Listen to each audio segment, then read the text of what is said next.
வணக்கம் ஃப்ரெண்ட்ஸ், நம்ம இன்னைக்கு இந்த வீடியோ என்ன பார்க்க போறோம்னு பார்த்தீங்கன்னா, இப்போதான் லேட்டஸ்ட்டாக வந்து பார்த்தீங்கன்னா டிஎன்பிஎஸ்சி பார்த்தீங்கன்னா குரூப் 4க்கான அதிகாரப்பூர்வ அறிவிப்பு வந்து வெளியிட்டாங்க. அதை பற்றி முழுமையான தகவல் அடங்கிய வீடியோ. அதாவது யார் யாரெல்லாம் அப்ளை பண்ணலாம், இதுக்கான எஜுகேஷன் குவாலிஃபிகேஷன், ஏஜ் லிமிட் எவ்வளவு, அதுக்கு என்னென்ன படிக்க வேண்டும், அதுக்கான study materials, previous year solved question paper, important books எல்லாமே ஆல்ரெடி நம்ம சேனல் வந்து வீடியோ மேக் பண்ணியிருந்தோம். அதை நிறைய பேர் பார்த்துருப்பீங்க. பார்க்காதவங்க இந்த வீடியோ முழுமையாக பார்த்து முடிச்சுட்டு அந்த வீடியோக்கான லிங்க் எல்லாமே டிஸ்கிரிப்ஷன் மட்டும் மேலே ஐ பட்டன் இருக்கு, தவறாம செக் பண்ணி பார்த்துக்கோங்க. அந்த வீடியோ போட்டோன்னே பார்த்து நிறைய பேர் வந்து கமெண்ட் பண்ணிருந்தீங்க. என்னன்னு பார்த்தீங்கன்னா, நிறைய பேர் வந்து எப்படி அப்ளை பண்ண step by step apply procedure போடுன்னு சொல்லியிருந்தீங்க. உங்களுக்கான வீடியோ தான் ஃப்ரெண்ட்ஸ் இது. இதில் பார்த்தீங்கன்னா நீங்கள் குரூப் 4 வந்து பார்த்தீங்கன்னா எப்படி ஸ்டெப் பை ஸ்டெப் அப்ளை பண்ணுறது, புதுசாக வெப்சைட்லாம் மாற்றிருக்காங்க. கண்டிப்பாக ஒரு சில சேஞ்சஸ் வந்து பண்ணிருக்காங்க, ரொம்ப நல்லா தான் இருக்கு. அது வந்து எப்படி நம்ம ஸ்டெப் பை ஸ்டெப் அப்ளை பண்ணுறது போன்ற அனைத்து மாற்றாலும் இந்த வீடியோ கிளியராக பார்க்க வரும். கண்டிப்பாக நிறைய பேர் ரொம்ப யூஸ்ஃபுல்லாக இருக்கும். இந்த வீடியோ முழுமையாக பார்த்தீங்கன்னா கண்டிப்பாக நீங்கள் வீட்டில் இருந்தபடியே வந்து பார்த்தீங்கன்னா தாராளமாக அப்ளை பண்ணலாம். நீங்கள் மொபைல் யூஸ் பண்ணியிருந்தாலும் சரி, இல்லை பிசி யூஸ் பண்ணியிருந்தாலும் சரி, தாராளமாக இரண்டுலையுமே ஈஸியாக நீங்கள் அப்ளை ஸ்கிப் பண்ணாம பாருங்க. முடிந்த வீடியோ போய் ஷேர் பண்ணிக்கோங்க. வீடியோ ஷேர் பண்ற மூலமா கண்டிப்பா நிறைய பேர் வந்து பாத்தீங்கன்னா வெளியே ப்ரௌசிங் சென்டர் போயிட்டு காசு கொடுக்க முடியாம இருப்பாங்க அப்ளை பண்றதுக்கு. நீங்க தாராளமா வந்து வீட்ல இருந்து எந்த செலவும் இல்லாம ஈஸியா அப்ளை பண்ணிக்கலாம். இந்த வீடியோ உங்களுக்கு பிடிச்சிருந்தா அப்படின்னா தயவுசெய்து வீடியோ லைக் பண்ணிக்கோங்க. லைக் பண்ணி அப்படின்னா கண்டிப்பா எனக்கு ரொம்ப சப்போர்ட்டிவா இருக்கும், என்கரேஜிங்கா இருக்கும். தயவுசெய்து லைக் பண்ணிக்கோங்க. நம்ம சேனல் பிடிச்ச நம்ம சேனல் சப்ஸ்கிரைப் பண்ணிட்டு பக்கத்துல இருக்க பெல் ஐகான் பிரஸ் பண்ணிட்டீங்கன்னா நம்ம சேனல்ல போடுற வீடியோ நோட்டிஃபிகேஷன் உங்களுக்கு வந்துடும். வாங்க இன்னைக்கு வீடியோக்குள்ள போலாம்.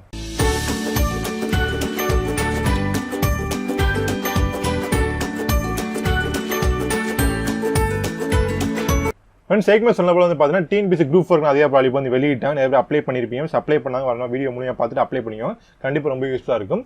இதற்கான அஃபீல் வெப்சைட்டை பொறுத்தவரைக்கும் பார்த்தீங்கன்னா tnpscexams.in லிங்க் வந்து டிஸ்கிரிப்ஷனுக்கு தவறாம செக் பண்ணி பார்த்துக்கோங்க.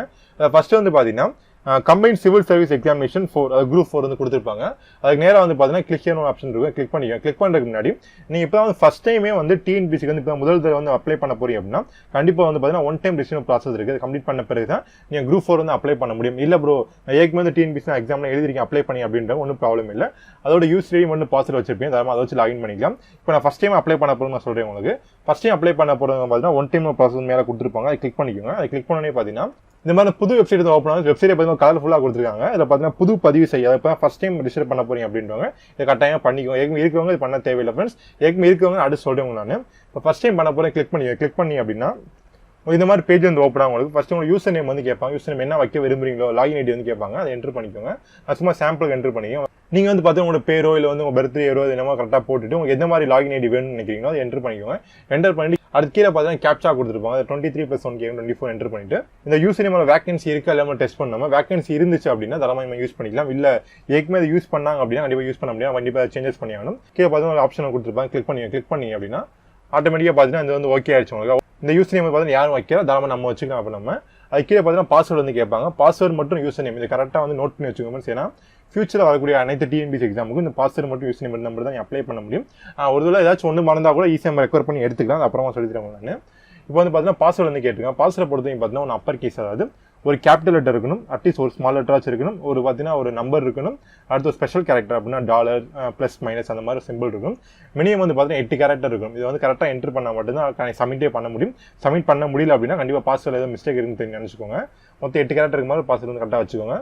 சேம் அதே பாஸ்வேர்டு மறுபடியும் கொடுத்துக்கோங்க. அடுத்து வந்து பார்த்தீங்கன்னா மெயில் ஐடி வந்து கேட்போம். மெயில் ஐடி மட்டும் அதுக்கு கன்ஃபர்மேஷன் மெயில் திருப்பி இன்னொரு மெயில் ஐடி என்டர் பண்ணிக்கோங்க. அடுத்து பார்த்தீங்கன்னா உங்களோட பேர், அதாவது 10th மார்க் ஷீட் என்ன பேர் இருக்கோ மறக்காம கரெக்டாக எழுதிக்கோங்க ஃப்ரெண்ட்ஸ். உங்களுக்கு எழுதி முடிச்சு உங்கள் இனிஷியல் அங்கே கரெக்டாக எழுதிக்கோங்க. அடுத்து கைபேசி நம்பர், அது மொபைல் நம்பர் வந்து கேட்பாங்க. மொபைல் நம்பர் என்டர் பண்ணிட்டு உறுதி செய்ய கொடுத்தீங்கன்னா உங்கள் மொபைலுக்கு வந்து ஓடிபி போகும். ஓடிபி பார்த்து கரெக்டாக என்டர் பண்ணினா மொபைல் நம்பர் ரெஜிஸ்டர் பண்ணிடுவாங்க. அடுத்து பார்த்தீங்கன்னா தந்தை பேர் கேட்பாங்க. நேமிங் எழுதிக்கோங்க. இனிஷியல் தனியாக பாக்ஸ் கொடுக்கும், அதை தான் இனிஷியல் போட்டுக்கோங்க. அடுத்து அம்மா பேர் வந்து கேட்பாங்க, இனிஷியல் எழுதிக்கோங்க. அது பாலினம் ஆனா பெண்ணான்னு கேட்பாங்க, அதர்சான்னு கேட்குறாங்க. அது பிறந்த தேதி, அதோட பிறந்த இடம் வந்து கேட்குறாங்க, எந்த மாவட்டத்தில் பிறந்தேன்னு கேட்குறாங்க. அதோட சொந்த ஊர் பூர்வீகம் எந்த மாவட்டம் எந்த மாநிலம்னு கேட்குறாங்க, அது கரெக்டாக கொடுத்துக்கோங்க. அடுத்து தந்தை பிறந்தது, அப்பா என்ன எந்த இடத்துல வந்து பிறந்தாங்கன்னு எல்லாமே கேட்குறாங்க, டீட்டெயில்ஸ் கரெக்டாக கொடுத்துக்கோங்க. அடுத்து மதம் ஹிந்துவா முஸ்லீமா கிறிஸ்டியான்னு கேட்குறாங்க, அதர்சான்னு கேட்குறாங்க, அதையும் கொடுத்துட்டு தேசிய இனம் வந்து பார்த்தீங்கன்னா மேக்ஸிமம் செட்டிங் ஆஃப் இந்தியா தான் இருக்கும், அதை கொடுத்துக்கோங்க. கொடுத்து முடிச்சது பார்த்தா கீழே பார்த்தா சேமின் ஆப்ஷன் இருக்கும். அதுக்கு முன்னாடி எல்லாமே ஒரு செக் பண்ணிக்கோங்க. மறக்காம இந்த யூசர் நேம் மற்றும் பாஸ்வேர்டு எழுதி வச்சுக்கோங்க. மீதி டீட்டெயில்ஸ் எல்லாமே கரெக்டாக செக் பண்ணி முடிச்சுட்டு ஃபைனலாக பார்த்தா சேமின்னு இருக்கும், அது சேவ் அண்ட் ப்ரொசீட் இருக்கும், அதை கிளிக் பண்ணிக்கோங்க. அதை கிளிக் பண்ணோடனே பார்த்தீங்கன்னா அடுத்த ஒரு டேப் ஒன்று ஓப்பன் ஆகும். நான் வந்து பார்த்தீங்கன்னா ஏற்கனவே வந்து ஒன் டைம் அப்ளை பண்ணிட்டேன். அடுத்த ஸ்டெப் வந்து அப்ளை பண்ண போகிறது கிடையாது. அடுத்த ஸ்டெப்பில் வந்து பார்த்தா உங்களோட அட்ரஸ் கேட்கும், அடுத்து உங்களோட எஜுகேஷன் குவாலிஃபிகேஷன் டீடைல்ஸ் எல்லாமே கேட்கும். அதான் பார்த்து கரெக்டாக கொடுத்தோம். சார் கம்யூனிட்டி டீடைல்ஸ் எல்லாமே கேட்பாங்க. கரெக்டாக பார்த்து கொடுத்து முடிச்சுனே பார்த்தீங்கன்னா கீழே சப்மிட் ஒரு ஆப்ஷன் இருக்கும், சப்மிட் பண்ணுங்கள். சப்மிட் பண்ணோன்னே பார்த்தீங்கன்னா கண்டிப்பாக அனைத்து பிரிவு சார்ந்தும் 150 ரூபா பேமெண்ட் பண்ணி ஆகணும். ஏன்னா இப்போ தான் ஃபஸ்ட் டைம் பண்ணுறாங்க பார்த்தீங்கன்னா இதுக்கு வந்து யாருக்கும் சலுகைலாம் கிடையாது. ஒன் டைம் ரெஜிஸ்ட்ரேஷன் ஃபீஸ் வந்து பார்த்தீங்கன்னா 150 ரூபா வந்து ஆன்லைனில் பேமெண்ட் பண்ணுற மாதிரி வரும். டெபிட் கார்டு நெட் பேங்கிங் கரெக்டாக வச்சுக்கோங்க. நீங்கள் ஒன் டைம் ஃபீஸ் ரெஜிஸ்டர் பண்ணோன்னே 150 ரூபா வந்து பேமெண்ட் பண்ணுற மாதிரி வரும். பேமெண்ட் பண்ணி முடிச்ச பிறகு யூசர் நேம் பாஸ்வேர்டை யூஸ் பண்ணி தாராளமாக லாகின் பண்ணிக்கலாம். இப்போ நிறைய பேர் வந்து புரிஞ்சுக்க நினைக்கிறேன். இப்போ நான் எப்படி வந்து நம்ம வந்து நெக்ஸ்ட் ஸ்டெப் வந்து குரூப் 4 அப்ளை பண்ணுறேன்னு பார்ப்போம். நீங்கள் மறுபடியும் அந்த ஹோம் பேஜுக்கு வந்துட்டீங்க அப்படின்னா கீழே பார்த்தீங்கன்னா அப்ளை நோன்னு ஆப்ஷன் கொடுத்துருப்பாங்க. அப்ளை நோ ஆப்ஷன் இருக்கும், அதை கிளிக் பண்ணுவேன். கிளிக் பண்ணோன்னே பார்த்தீங்கன்னா இந்த மாதிரி ஓப்பன் ஆகும் உங்களுக்கு. இதில் வந்து ஏற்கனவே சொன்னீங்கன்னா யூசர் நேம் மட்டும் பாஸ்வேர்டு கரெக்டாக நோட் பண்ணி வச்சுக்கோங்க. யூசர் நேம் டைப் பண்ணிக்கோங்க. கீழே பாஸ்வேர்டு என்டர் பண்ணிவிட்டு கீழே வந்து 28+1 ஆப்ஷன் கொடுத்துருக்காங்க. நீங்கள் கரெக்டாக ஒரு ஆன்சர் எழுதிட்டு கீழே பார்த்தீங்கன்னா சமர்ப்பின் ஆப்ஷன் இருக்குது, அதை கிளிக் பண்ணிக்கோங்க. கிளிக் பண்ணோன்னே பார்த்தீங்கன்னா இந்த மாதிரி பேஜ் வந்து ஓப்பன் ஆகும். இது உங்களுக்கு கல்வி தகுதி வந்து கேட்பாங்க. கல்வி தகுதி பார்த்தா 10th மட்டும் தான் இருக்கும். நான் டிகிரி படிச்சிருக்கேன், டிகிரியும் கவலைப்படாங்க. இது குரூப் 4 எக்ஸாமில் கண்டிப்பாக 10th மட்டும் தான் கொடுத்துருப்பாங்க. அந்த 10th கிளிக் பண்ணிவிட்டு அது பதவியின் பேர் பார்த்தீங்கன்னா கீழே வந்து குரூப் 4 வரும் உங்களுக்கு. அதை கிளிக் பண்ணிவிட்டு கீழே வந்து ப்ரொசீட் கொடுத்துக்கோங்க. ப்ரொசீட் கொடுத்த பிறகு பார்த்தீங்கன்னா இது இந்த பேஜ் பார்த்தீங்கன்னா புதுசாக டோட்டலாக மாற்றிட்டாங்க. நீங்கள் ஃபஸ்ட்டு 2 to 3 months முன்னே அப்ளை பண்ணிங்கன்னா டோட்டலாகவே சேஞ்ச் ஆகிருக்கு. ஒரு இன்டர்ஃபேஸே மாற்றிருக்காங்க. ரொம்ப ஃபாஸ்ட்டாகவும் இருக்குது என்னை பொறுத்த வரைக்கும்.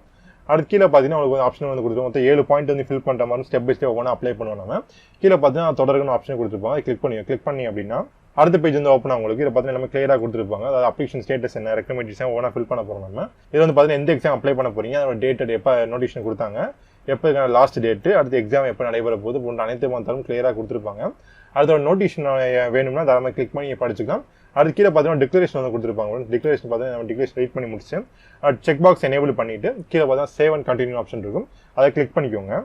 அதை கிளிக் பண்ணோடனே பார்த்தீங்கன்னா அடுத்த பேஜ் ஓப்பன் ஆகும். இதில் பார்த்தீங்கன்னா அப்ளிகேஷன் டீடைல்ஸ் ஃபில் பண்ண போகிறோம். நம்ம இதில் பார்த்தீங்கன்னா ஏற்கனவே நீங்கள் ஃபில் பண்ணியிருப்பேன். அதாவது ஒன் டைம் அப்ளை பண்ணும்போது அதே டீடைல்ஸ் ஆட்டோமேட்டிக் அதுவே எடுத்துகிட்டு பண்ணிக்கோங்க. திருப்பி இன்னொரு டைப் பண்ண அவசியம் இல்லை. அதான் அந்த ஒன் டைமோட ஒரு நல்லதுன்னு சொல்லணும். நம்ம நீங்கள் எத்தனை தடவை நீ வந்து இன்னொரு 2-3 போஸ்ட் அப்ளை பண்ணுறாலும் ஒன் டைம் டீடைல்ஸ் எல்லாமே ஆட்டோமேட்டிக் அதே சேவ் ஆயிருக்கும். ஒரு சில டீடைல்ஸ் மட்டும் தான் மேனுவல் என்டர் பண்ணுற மாதிரி வரும். நம்ம இவங்களோட பேர் ஆட்டோமேட்டிக் காமிச்சு அதில் ஃபீமேலாக மேலான்னு காமிச்சிருவாங்க. அடுத்து உங்கள் டேட் ஆஃப் பர்த்லையும் ஆட்டோமேட்டிக் அதே எடுத்துக்கும். ஏற்கனவே பார்த்தீங்கன்னா நம்ம தந்தையர் பேர் தாயார் பேர் தான் என்டர் பண்ணோம். அதெல்லாம் க்ளீனாக வந்துடும் உங்களுக்கு. இதான் கரெக்டாக நம்ம செக் பண்ணிக்கோங்க. அடுத்து உங்கள் கம்யூனிட்டி டீடைல்ஸ் எல்லாமே கரெக்டாக செக் பண்ணி முடிச்சுட்டு கீழே பார்த்தீங்கன்னா செக் பாக்ஸ் வந்து கொடுத்துருப்பாங்க. கிளிக் பண்ணிட்டு நீங்கள் சேவ் அண்ட் கண்டினியூ கொடுத்தோம். சப்போஸ் இதில் கொடுத்துருக்க ஏதாவது ஒரு மிஸ்டேக் இருக்குன்னு கண்டுபிடிச்சிங்க அப்படின்னா ஒன்றும் ப்ராப்ளமே இல்லை. கீழே பார்த்தீங்கன்னா எடிட்டிங் ஓடிஎன் ஆப்ஷன் கொடுத்துருப்பாங்க. அது ஒன் டைம் ரெஜிஸ்ட்ரேஷன் வந்து எடிட் பண்ணுற ஆப்ஷன் வந்து கொடுத்துருப்பாங்க. தாராளமாக நீங்கள் அதை கிளிக் பண்ணி எடிட் பண்ணிக்கலாம். சப்மிட் பண்ணுறதுக்கு முன்னாடி எத்தனை வேணாலும் எடிட் பண்ணிக்கலாம் மீன்ஸ். அதனால் கரெக்டாக பார்த்து ஒவ்வொரு தடவையும் ஸ்டெப்பாக நீங்கள் பார்த்துட்டு அந்த பேஜில் வந்து ஏதாச்சும் ஆப்ஷன் எடிட் பண்ணுற மாதிரி இருந்துச்சுன்னா நீங்கள் கீழே எடிட் ஆப்ஷன் கொடுத்து எடிட் பண்ணிக்கோங்க. இப்போ நான் சேவ்னு கொடுக்க போகிறேன். அதுக்கு முன்னாடி செக் பாக்ஸ் வந்து டிக் பண்ணிக்கோங்க. டிக் பண்ணிவிட்டு சேவ்னு கொடுத்துருக்கேன். கொடுத்தோன்னே பார்த்தீங்கன்னா இந்த மாதிரி பேஜ் வந்து ஓப்பன் ஆகும் உங்களுக்கு. இது பார்த்தீங்கன்னா தேர்ட் கம்யூனிகேஷன் டீடைல்ஸ், அதாவது உங்கள் அட்ரஸ் டீடைல்ஸ் எல்லாமே கேட்பாங்க. இல்லை பார்த்தீங்கன்னா அட்ரஸ் எல்லாமே க்ளீனாக வந்துடும் உங்களுக்கு. இது செக் பண்ணால் போதுமானது. நீங்கள் செக் பண்ணி முடிச்சுட்டு கீழே பார்த்தா சேம் அதே மாதிரி ஆப்ஷன் கொடுத்துருப்பாங்க. செக் பாக்ஸ் எனேபிள் பண்ணிட்டு இதுவும் எடிட் பண்ணணும்னு நினச்சிங்கன்னா மறக்காம எடிட் பண்ணிட்டு இல்லை எடிட் பண்ண இது வேணாம்னா மறக்காம சேவ் அண்ட் கண்டினியூ கொடுத்துருங்க. இது அடுத்த ஸ்டெப் பார்த்தீங்கன்னா எஜுகேஷன் டீடைல்ஸ், அதாவது உங்களுக்கு என்ன குவாலிஃபிகேஷன் வந்து கேட்பாங்க. ஃபர்ஸ்ட் வந்து பார்த்தீங்கன்னா 10th கேட்குறாங்க. 10th டீடைல்ஸ் கேட்குறாங்க. எப்போ வந்து தேர்வு முடிவு வெளியிடப்பட்ட தேதி கேட்குறாங்க. மார்க் ஷீட்டில் இருக்கும்போது அதை பார்த்து கரெக்டாக என்டர் பண்ணிக்கோங்க. அடுத்து எந்த போர்டு, ஸ்டேட் போர்டா இல்லை எந்த போர்டுன்னு கேட்குறாங்க. மெட்ரிகுலேஷனாக கேட்குறாங்க. என்டர் பண்ணிவிட்டு அடுத்து சர்டிஃபிகேட் நம்பர் கேட்குறாங்க. நோட் பண்ணி சர்டிஃபிகேட் நம்பர் கேட்குறாங்க. அடுத்து பயிற்று மொழினா எந்த மொழியில் நீங்கள் படிச்சிங்க, இங்கிலீஷா தமிழான்னு கேட்குறாங்க. நீங்கள் தமிழ் மொழி சூஸ் பண்ணி அப்படின்னா கண்டிப்பாக பிஎஸ்எம் சர்டிஃபிகேட் இருக்குது. பிஎஸ்எம் சர்டிஃபிகேட் என்ன, எங்கே போய் வாங்க போன அனைத்து மத்தாலும் ஆல்ரெடி நம்ம சேனல் வந்து அப்டேட் பண்ணியிருக்கோம். அதுக்கு லிங்க் கீழே டிஸ்கிரிப்ஷன் மற்றும் மேலே ஐ பட்டன் இருக்குது, தவறாமல் செக் பண்ணி பாருங்கள். பிஎஸ்சிஎம் சர்டிஃபிகேட் பார்த்தீங்கன்னா வந்து சர்டிஃபிகேட் நீங்கள் அப்ளை கொடுத்தீங்க அப்படின்னா கண்டிப்பாக 20% வந்து ப்ரிஃபரன்ஸ் வந்து தருவாங்க. மறக்காம சர்டிஃபிகேட் வந்து வச்சுக்கோங்க. இது எல்லாருக்கும் வைக்கணும் அவசியம் இல்லை. படிச்சிங்க தமிழ் மீடியத்தை படிச்சிருந்தா மட்டும் கண்டிப்பாக சர்டிஃபிகேட் கேட்பாங்க. இது இங்கிலீஷ் மீடியம் படிச்சிங்க அந்த சர்டிஃபிகேட் உங்களுக்கு தேவையே இல்லை. அடுத்து பார்த்தீங்கன்னா 12th டீடைல்ஸ் கேட்பாங்க. 12th படிச்சிருக்கீங்க அப்படின்னா கண்டிப்பாக டீடைல்ஸ் எல்லாமே சேம் இதே மாதிரி என்டர் பண்ணிக்கோங்க. அடுத்து பார்த்தீங்கன்னா டிகிரி இதில் எந்தெந்த குவாலிஃபிகேஷன் முடிச்சிருக்கீங்க அதை என்டர் பண்ணிக்கோங்க. அடுத்து வந்து பார்த்தீங்கன்னா கவர்மெண்ட் டெக்னிக்கல் குவாலிஃபிகேஷன் முடிச்சிருக்கீங்க கேட்குறாங்க. எஸ் ஆர் நோன்னு கொடுத்துக்கோங்க. அடுத்து வந்து பார்த்தீங்கன்னா சர்வே, அதாவது ஏற்கனவே பார்த்தீங்கன்னா சர்வே ட்ரேட் ஒன்று இருக்குது. சர்வே ட்ரேட் வந்து ஐடிஐ முடிச்சிங்க அப்படின்னா எஸ் ஆர் நோன்னு கொடுத்துக்கோங்க. கண்டிப்பாக முடிக்கணும் அவசியமாக இல்லை ஃப்ரெண்ட்ஸ். இது ஜஸ்ட் முடிச்சிங்கன்னா ப்ரிஃபரன்ஸ் எல்லாமே தருவாங்க.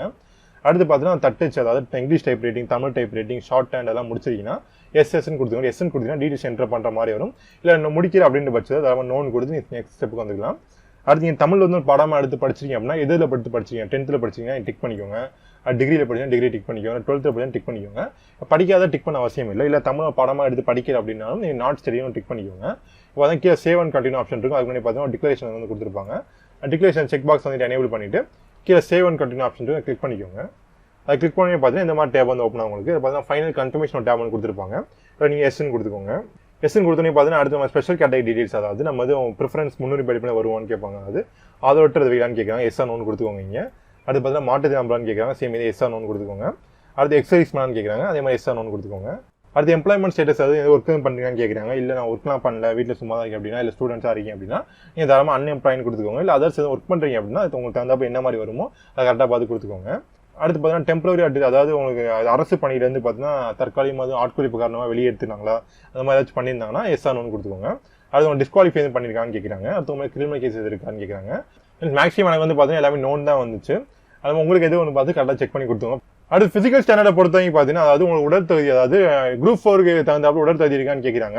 நீங்கள் எஸ் ஆர் நோன் கொடுத்துக்கோங்க. மேக்ஸிமம் எல்லாருக்கும் எஸ் டாமன்ஸ் கண்டிப்பாக கொடுத்தாங்க. நீங்கள் எஸ் கொடுத்துட்டு சேவ் அண்ட் கண்டினியூ ஆப்ஷன் வந்து இருக்கும், கரெக்டாக கிளிக் பண்ணிக்கோங்க. அது கிளிக் பண்ணோடனே பார்த்தீங்கன்னா உங்களுக்கு ஒரு டேப் வந்து ஓப்பன் ஆகும். டேப்ல பார்த்தீங்கன்னா என்ன டீடைல்ஸ் எல்லாமே கேட்டிருப்பாங்க. டீடைல்ஸ் எல்லாமே கரெக்டாக இருக்கான்னு பார்த்துட்டு கீழே ஓகேன்னு கொடுத்துக்கோங்க. அடுத்து முக்கியமான பார்த்தீங்கன்னா எக்ஸாமினேஷன் டீடைல்ஸ், அதாவது உங்க எக்ஸாம் சென்டர் எங்கே போனதாலுமே கரெக்டாக கேட்பாங்க. தவறாமல் கரெக்டாக கொடுத்துக்கோங்க ஃப்ரெண்ட்ஸ். நீங்கள் அது எக்ஸாம் டிஸ்ட்ரிக்ட் எந்த டிஸ்ட்ரிக்ட் உங்களுக்கு, அது தேர்வு மையத்தின் இப்போ எந்த டிஸ்ட்ரிக்ட்ல பார்த்தீங்கன்னா எந்த லொகேஷன் கேட்பாங்க. இப்போ எக்ஸாம் மதுரை எடுத்தீங்க அப்படின்னா மதுரை நார்த்தா சவுத்தா சென்ட்ரலான்னு கேட்பாங்க. டீடைல்ஸ் என்டர் பண்ணிக்கோங்க. அது சப்ஜெக்டை பொறுத்த பார்த்தா மொத்தம் இங்கிலீஷ் மட்டும் தமிழ் மொத்தம் 2 மொழி எக்ஸாம் எழுதலாம். நீங்கள் அது மட்டும் நம்ம ஒரு பேப்பர் வந்து பார்த்தீங்கன்னா பொது தமிழ்னு இருக்கும், அப்புறம் ஜென்ரல் இங்கிலீஷ் பேப்பர் வந்து கொடுத்துருப்பாங்க. நீங்கள் எந்த பேப்பர் எழுதணும் ஆசைப்படுறீங்களோ அந்த பேப்பர் மார்க்காக கிளிக் பண்ணிக்கோங்க. பொது தமிழ் எழுதணும்னா பொது தமிழ் கிளிக் பண்ணிக்கோங்க. ஜென்ரல் இங்கிலீஷ்ல நீங்கள் எழுதணும்னா இங்கிலீஷ் கிளிக் பண்ணிக்கோங்க. அடுத்து பார்த்தீங்கன்னா ஃபீஸ் கன்செஷன் எது இருக்கா அப்படின்னு கேட்பாங்க. ஃபீஸ் கன்செஷன் வந்து பார்த்தீங்கன்னா நீங்கள் வந்து பிசி, பிசிஎம், அப்புறம் எம்பிசி, டிஎன்சி கேட்டகரி சார்ந்தீங்கன்னா உங்களுக்கு பார்த்தீங்கன்னா 3 ஃப்ரீ சான்ஸ் வந்து இருக்கு. 3 ஃப்ரீ சான்ஸ் என்னன்னு பார்த்தீங்கன்னா நீங்கள் வந்து பார்த்தீங்கன்னா 3 தடவை வந்து ஃபீஸ் பேமெண்ட் பண்ணாமல் எக்ஸாம் வந்து எழுதிக்கலாம் தாராளமாக. இது எக்ஸசைஸ் பண்ணி பார்த்தீங்கன்னா 2 ஃப்ரீ சான்ஸ் வந்து இருக்கு.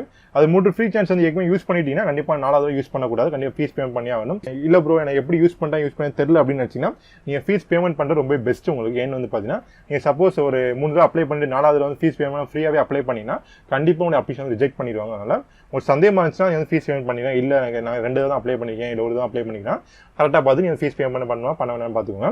இதுக்கான டீடைல்ஸ் ஃபுல் டீடைல்ஸ் என்ன மாதிரி கீழே டிஸ்கிரிப்ஷனில் இருக்க டீடைல் லிங்க் இருக்கு, தவறாமல் செக் பண்ணி பார்த்துக்கோங்க. இதை பார்த்தீங்கன்னா செக் பாக்ஸ் வந்து கொடுத்துருப்பாங்க, கிளிக் பண்ணி சேவ் அண்ட் கண்டினியூ ஆப்ஷன் கொடுத்துக்கோங்க. இதை கொடுத்து பார்த்தீங்கன்னா ஃபைனல் பேஜ் உங்களுக்கு அதாவது டிக்ளரேஷன் வந்து கேட்பாங்க. இது எல்லாமே செக் பண்ணி முடிச்சுக்கோங்க. செக் பண்ணி முடிச்சது பார்த்தீங்கன்னா ஒரு செக் பாக்ஸ் எல்லாமே கொடுத்துருப்பாங்க. செக் பாக்ஸ் எல்லாமே கொடுத்து எல்லாமே டிக் பண்ணுற மாதிரி வரும். மேக்ஸிமம் எல்லாமே டிக் பண்ணுவீங்க. இது எல்லாமே டிக் பண்ணி முடிச்ச பார்த்தா கீழே வந்து கன்ஃபார்ம் த அபோன் கொடுத்துருப்பாங்க. கிளிக் பண்ணி கிளிக் பண்ணோன்னா yes I agree to proceed இருக்கும். அதை கிளிக் பண்ணோன்னே பார்த்தீங்கன்னா உங்களுக்கு இந்த மாதிரி பேஜ் வந்து ஓப்பன் ஆகும். பார்த்தீங்கன்னா ஃபைனல் கன்ஃபர்மேஷன் பார்த்தீங்கன்னா அப்ளை பண்ணி முடிச்சாச்சு. நம்ம இப்போ வந்து ஃபீஸ் பேமெண்ட் பண்ண போகிறோம். நம்ம ஃபீஸ் பேமெண்ட் பண்ண கேண்டில் வந்தீங்கன்னா கண்டிப்பாக பேமெண்ட் பண்ணி ஆகணும். இல்லை நீங்கள் எஸ்டி அனைத்து பேரும் ஆல்ரெடி பார்த்தீங்கன்னா இந்த மாதிரி கட்டணம் கிடையாது. உங்களுக்கு அந்த ப்ராசஸ் கம்ப்ளீட் ஆகி முடிஞ்சிடும். உங்களுக்கு இப்போ ஃபீஸ் பேமெண்ட் அப்படின்னு பார்ப்போம். நம்ம இந்த டிக்ளரேஷன் வந்து செக் பண்ணிட்டு கீழே பார்த்தீங்கன்னா ப்ரொசீட் டு பேமெண்ட் ஆப்ஷன் கொடுத்துருப்பாங்க. கிளிக் பண்ணிக்கோங்க.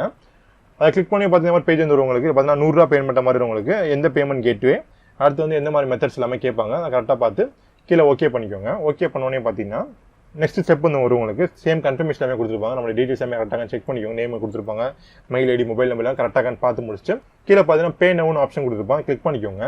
அதை கிளிக் பண்ணி பார்த்தீங்கன்னா automatic debit card details enter பண்ணுற மாதிரி வரும். Debit card details net bank எது என்டர் பண்ண மாதிரி வரும். அதை என்டர் பண்ணி முடிச்சுட்டு பார்த்தீங்கன்னா உங்கள் மொபைலுக்கு வந்து ஓடிபி சென்ட் பண்ணுவாங்க. ஓடிபி என்டர் பண்ணிட்டீங்க அப்படின்னா கண்டிப்பாக வந்து உங்க அமௌண்ட் வந்து எடுத்துருவாங்க. எடுத்து முடிச்சப்பறம் பார்த்தீங்கன்னா ஃபைனலில் வந்து அப்ளிகேஷன் ஃபீஸ் எல்லாம் பேமெண்ட் பண்ணி முடிச்சாச்சு. ஒரு அப்ளிகேஷனே சப்மிட்டட் சக்ஸஸ்ஃபுல்லி, அதாவது உங்கள் அப்ளிகேஷன் வந்து வெற்றிகரமாக சப்மிட் பண்ணியாச்சு ஒரு மெசேஜ் வந்து கொடுத்தாங்க. சும்மா நல்ல சந்தோஷம் நமக்கு. எல்லாமே கிரீன் கலர் வந்துச்சு அப்படின்னா ஒன்றும் ப்ராப்ளம் இல்லை, எல்லாமே சப்மிட் பண்ணியாச்சு கன்ஃபர்மேஷன் வந்து உங்களுக்கு ப்ளஸ் ஒரு மெசேஜ் எல்லாமே கொடுத்துருவாங்க. நீங்கள் தாராளமாக வந்து டேஷ்போர்டில் போய் செக் பண்ணி பார்த்துக்கலாம். இவ்வளோ தான் ஃப்ரெண்ட்ஸ் அப்ளிகேஷன். உங்கள் அப்ளிகேஷன் எப்படி டவுன்லோட் பண்ண பார்த்தீங்கன்னா கீழே ஒரு ஆப்ஷன் வந்து கொடுத்துருப்பாங்க. டவுன்லோட் யூர் அப்ளிகேஷன் ஃபார்ம் டேப்னு கொடுத்துருப்பாங்க. கிளிக் பண்ணிட்டு ஒரு பிடிஎஃப் டவுன்லோட் ஆகும். பிரிண்ட் அவுட் எடுத்து வச்சு கண்டிப்பாக ஃபியூச்சர் வந்து தேவைப்படும் உங்களுக்கு. மறக்காம பிடிஎஃப் சாஃப்ட் காப்பியும் சேவ் பண்ணி வச்சுக்கோங்க. இவ்வளோ ஃப்ரெண்ட்ஸ் குரூப் 4 அப்ளிகேஷன் வந்து எப்படி நம்ம ஸ்டெப் பை ஸ்டெப் அப்ளை பண்ணுறது போன்ற அனைத்து மொத்தம் கிளியராக பார்த்தாச்சு. நம்ம இது போன்ற பார்த்தீங்கன்னா இன்னும் யாரும் அப்ளை பண்ணலாம். அதுக்கான ப்ரீவியஸ் சால்வ் கொஸ்டின் பேப்பர் மற்றும் என்னென்ன இம்பார்ட்டன்ட் புக்ஸ்க்கான லிங்க் எல்லாமே வீடியோ டிஸ்கிரிப்ஷன் அப்டேட் பண்ணிங்க. தாராளமாக செக் பண்ணி பாருங்க, கண்டிப்பாக யூஸ்ஃபுல்லாக இருக்கும். என்ன ஃப்ரெண்ட்ஸ், கண்டிப்பாக வீடியோ போய் மறக்காம சேனல் சப்ஸ்கிரைப் பண்ணிங்க. பார்த்துட்டு பெல் ஐக்கான் பிரஸ் பண்ணிட்டீங்கன்னா நம்ம சேனலில் போகிற வீடியோ நோட்டிஃபிகேஷன் வந்துடும். இந்த வீடியோ பிடிச்சா மறக்காம லைக் பண்ணிக்கோங்க, வீடியோ நம்ம ஷேர் பண்ணிக்கோங்க. இந்த வீடியோ பற்றி கருத்து சந்தேகம் மறக்காம கீழே கமெண்ட் பண்ணு, கண்டிப்பாக ரிப்ளை பண்ணுறேன் friends. All the best friends, thank you.